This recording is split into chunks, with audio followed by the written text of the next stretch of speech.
Pendant que tu lis ce message que tu lui as envoyé aujourd'hui, elle est en train de répondre à celui d'un autre. Je ne le sais pas de toi spécifiquement. Je le sais parce qu'il est mathématiquement impossible qu'il n'en soit pas ainsi. N'importe quelle femme célibataire, en ce moment même, a des conversations ouvertes avec des hommes que tu ne connais pas, qui n'ont pas de nom pour toi, qui n'ont pas de visage pour toi, et qui sont en train de faire exactement la même chose que toi, croyant qu'ils sont en train de construire quelque chose d'exclusif. Et le problème n'est pas cela. Le problème est ce qui vient après. L'homme qui ne comprend pas comment fonctionne ce système, non seulement perd la femme, mais il perd des mois, parfois des années. Aujourd'hui, je vais te montrer exactement comment fonctionne ce système de l'intérieur. Non pas pour que tu te méfies de tout le monde, mais pour que tu n'investisses plus jamais à l'aveugle sur un terrain que tu n'as pas vérifié. Si à un moment quelconque pendant cette vidéo tu sens que je suis en train de décrire une situation que tu vis en ce moment même, ce n'est pas une coïncidence. Reste. Maintenant, si tu veux plus de vidéos comme celle-ci sur la chaîne, alors laisse ton like. C'est sérieux. Ça ne coûte rien. Mets un like à la vidéo. Tu l'as fait? Merci. Maintenant, allons à ce qui importe. En ce moment même, à cet instant, pendant que toi tu es ici en train de regarder cette vidéo, il y a un écran dans un autre endroit, avec son nom à elle, et sur cet écran, il y a des conversations que tu ne connais pas, avec des hommes dont tu ne soupçonnes pas l'existence, qui sont en train de faire exactement la même chose que ce que tu es en train de faire. C'est, dire investir du temps, de l'énergie, de l'attention et dans certains cas, de l'argent pour construire quelque chose avec une femme qui n'a encore fermé aucune porte. Cela ne fait pas d'elle une mauvaise personne. Je ne suis pas ici pour la juger. Je suis ici pour te donner l'information qui te permet d'opérer les yeux ouverts au lieu des yeux que tu voudrais avoir. Parce que le problème central, ce n'est pas elle. Le problème, c'est que ça fait des semaines, peut-être des mois, que tu investis dans une position que tu n'as jamais auditée, que tu n'as jamais examinée avec honnêteté, que tu n'as jamais remise en question parce que les indicateurs superficiels te disaient que tout allait bien, que quelque chose se construisait, que les progrès étaient réels. Et aujourd'hui, je vais te montrer pourquoi ces indicateurs mentent, pourquoi ils mesurent la mauvaise chose, et qu'est-ce qu'en réalité tu as besoin de mesurer pour savoir où tu en es vraiment.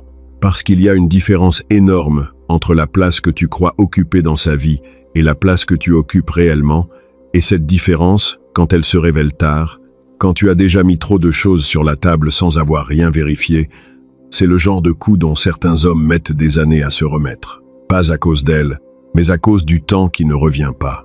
Pour comprendre le système, tu dois d'abord comprendre l'environnement dans lequel existe n'importe quelle femme célibataire en 2026. Toute femme, moyennement attirante, avec une présence minimale sur les réseaux sociaux, opère dans ce que je vais appeler un écosystème d'attention. Un écosystème qu'elle n'a pas construit avec intention, qu'elle ne maintient pas avec effort et qu'elle n'a pas besoin d'alimenter activement pour qu'il continue de fonctionner. Cet écosystème est composé d'hommes à différents stades. Il y a des hommes qui mettent un like à chaque story sans qu'elle ne les y ait invités. Il y a des hommes qui lui envoient des messages sporadiques pour voir s'il y a une ouverture. Il y a des hommes qui réagissent à tout ce qu'elle publie. Il y a des hommes qu'elle ne suit même pas en retour et qui sont toujours là, à la périphérie, observant, attendant, disponible. Et c'est juste ici que vient le point important. Il y a des couches de ce jeu que YouTube ne me laisse pas dire sans qu'elles ne soient mal interprétées. Dans le code de l'obsession, tu cesses d'être un spectateur et tu apprends à inverser le scénario pour que ce soit elle qui cherche ta validation. Le lien est dans le premier commentaire épinglé. Et le plus important, ce que peu d'hommes comprennent avec assez de profondeur. Cet écosystème lui donne quelque chose qu'aucune quantité de belles conversations ne peut compenser. Il lui donne le pouvoir de ne pas avoir à décider rapidement. Pense-y en termes pratiques. Si tu avais 10 offres d'emploi sur la table en ce moment, avec quelle urgence prendrais-tu une décision? Probablement aucune. Probablement continuerais-tu d'évaluer, d'attendre, de te donner du temps. Non pas parce que tu es indécis, mais parce que la pression de décider n'arrive que lorsque la pénurie est réelle. Quand tu sens que les options sont en train de se fermer, elle ne ressent pas cette pression.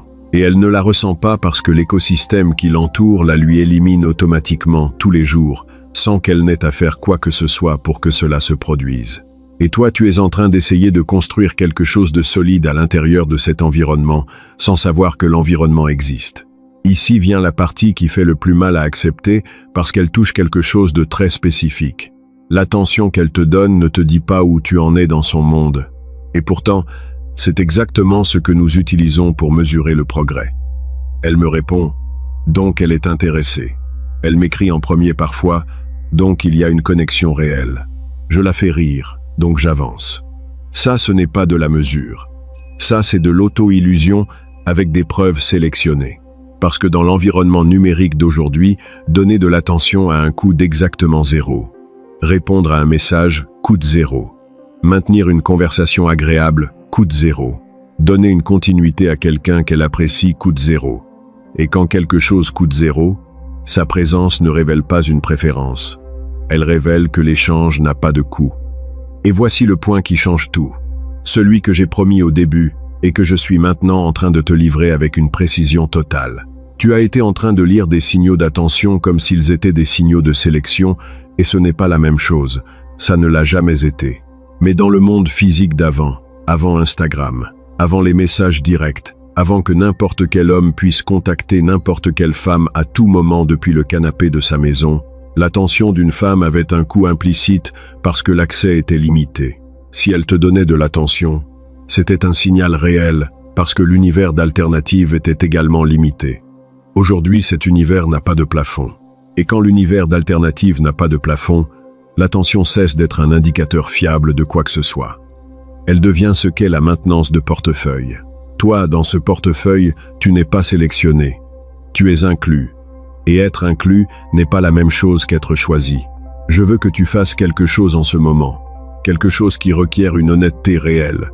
Pas l'honnêteté que tu déclares quand on te pose la question, mais celle qui apparaît quand personne ne regarde.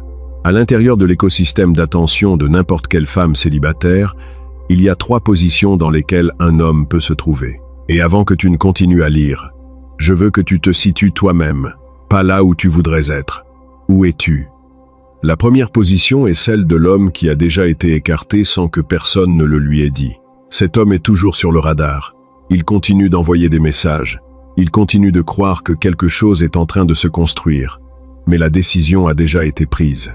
Personne ne la lui a communiquée car la communiquer a un coût, même s'il est petit, et ne pas la communiquer n'en a aucun. Alors, il reste là, actif, visible, croyant qu'il participe à quelque chose qui est déjà terminé pour elle depuis des semaines. La deuxième position est celle de l'homme qui lui plaît, mais pas assez. C'est le profil le plus douloureux car c'est le plus difficile à voir de l'intérieur. Elle l'apprécie, il lui plaît bien. Ils ont une bonne alchimie quand ils sont en contact, mais pas assez pour fermer les autres portes. Cet homme donne du confort à l'écosystème. Il lui confirme que le système fonctionne. Et pendant que lui croit qu'il est en train d'avancer, elle continue simplement avec ses options ouvertes parce qu'aucune raison réelle ne l'a poussé à les fermer. La troisième position est celle de l'homme qui a créé une condition que les 2 autres n'ont pas créée. Ce n'est pas qu'il soit plus attirant sur le papier, ce n'est pas qu'il ait plus de ressources, ni nécessairement plus de charisme. La différence est unique. Elle sent qu'elle peut le perdre. Et cette possibilité, réelle ou perçue, active quelque chose qu'aucune disponibilité constante ne peut acheter. Cela lui génère de l'urgence. Et l'urgence est la seule chose qui pousse quelqu'un qui vit dans un écosystème de pression 0 vers une décision réelle. Maintenant, dis-moi, avec honnêteté, pas dans ta tête, mais dans tes comportements des 30 derniers jours, dans laquelle de ces 3 positions te trouves-tu? Combien de fois as-tu été le premier à écrire? Combien de fois as-tu réorganisé ton emploi du temps quand elle a suggéré quelque chose? Combien de fois as-tu reçu une réponse tardive et lui as-tu donné plus que ce qu'elle a apporté pour compenser le silence? À un moment quelconque a-t-elle senti qu'elle pouvait te perdre? As-tu déjà eu des motifs réels de croire que cela la préoccupait? Le système ne fait pas d'exception pour ceux qui se convainquent que leur cas est différent. Et je vais détruire l'objection la plus commune avant que tu ne la formules, car je sais déjà qu'elle est là. Tu vas dire, mais elle m'a dit qu'elle ne parlait à personne d'autre. Parfait. Ce n'est pas une information vérifiable, et vous le savez tous les deux. Une déclaration verbale dans un environnement où les options sont invisibles, où les autres hommes de l'écosystème n'ont ni nom ni visage pour toi, où l'historique des conversations ne s'ouvre pas d'un commun accord. Cette déclaration coûte exactement la même chose que l'attention qu'elle te donne. 0. Je ne suis pas en train de dire qu'elle ment.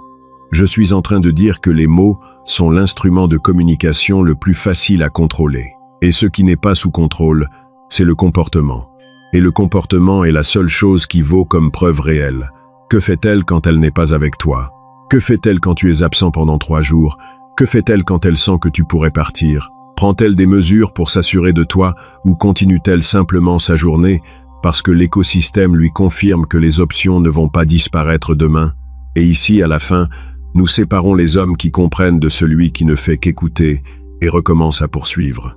Si tu veux cesser de poursuivre et te transformer en celui qui est poursuivi, le code de l'obsession te donne la méthode pour créer cette sensation de perte sans agir bizarrement, sans supplier. Le lien est dans le premier commentaire épinglé. L'exclusivité réelle n'est pas ce qui est déclaré, c'est ce qu'elle démontre lorsqu'elle sent qu'elle peut te perdre. Si elle n'a jamais ressenti cela, tu n'as jamais eu ce que tu croyais avoir.